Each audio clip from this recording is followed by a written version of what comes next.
অসমীয়া ভ্ৰাম্যমান জগতৰ এক শক্তিশালী নাম হেমন্ত কুমাৰ দত্ত।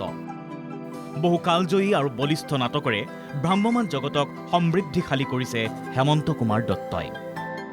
কেৱল নাট্যকাৰ হিচাপেই নহয়, পৰিচালক আৰু অভিনেতা হিচাপেও সুনাম আছে তেওঁৰ। পিছে তেওঁৰ পৰিচয় কেৱল ইমানতে সীমাবদ্ধ নহয়। বহু চিৰসেউজ গীত নিগৰিছে তেওঁৰ সৃষ্টিশীল কলমেৰে। মই যি বাটেৰে ওলালো আজিৰ পৰা এই আকাশ বৰ বিশাললৈ, হিয়াৰ মৰম মুকুতা হৈৰ পৰা মই এটি মুকলি পক্ষীলৈ। নহলে পৰিচয় হিয়াৰে পৰা নায়ক হ'ব খুজি খলনায়ক হলিলৈকে বহুত জনাদৃত গীতৰ স্ৰষ্টা আছিল হেমন্ত কুমাৰ দত্ত। এইগৰাকী বৰেণ্য ব্যক্তিত্বই মঙলবাৰে ভৰি দিলে ৮২ বছৰ বয়সত।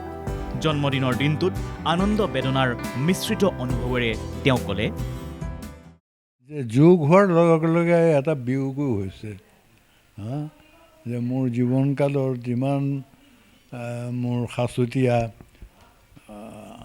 বয়স তাৰ পৰা আৰু এটা বছৰ মোৰ পাৰ হৈ গ'ল। গতিকে এই দুয়োটা দোমোজাত আনন্দ আৰু বেদনাৰ দোমোজাৰ মাজত আজি দিনটো আহে, মই অনুভৱ কৰোঁ। আৰু ডাঙৰ ঘটনা হৈছে কি মানুহৰ মৰমবোৰ দেখিলে এনেকুৱা লাগে যে সদায় জন্মদিন হওক। লগতে তেওঁ ক'লে, মই বৰ সাধাৰণভাৱে জীৱন কটোৱা মানুহ, বৰ গুৰুত্বহীন মানুহ। মই বৰ সাধাৰণভাৱে জীৱন কটোৱা মানুহ। মই বেছি আশাও নকৰোঁ আৰু যি দিয়ে মই তাতেই সন্তুষ্ট।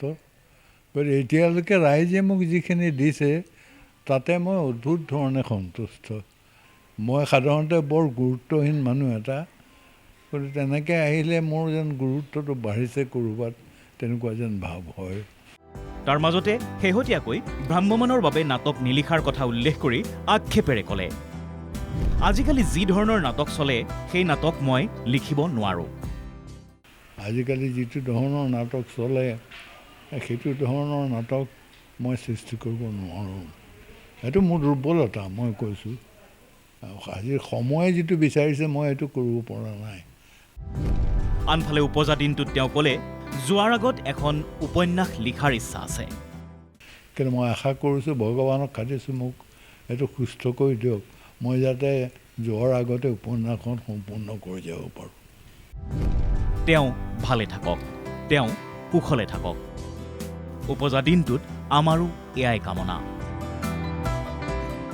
মঙলদৈৰ পৰা লক্ষীনন্দন কলিতাৰ সহযোগত বশিষ্ঠ দেৱফুকনৰ ৰিপৰ্ট, NKTV+।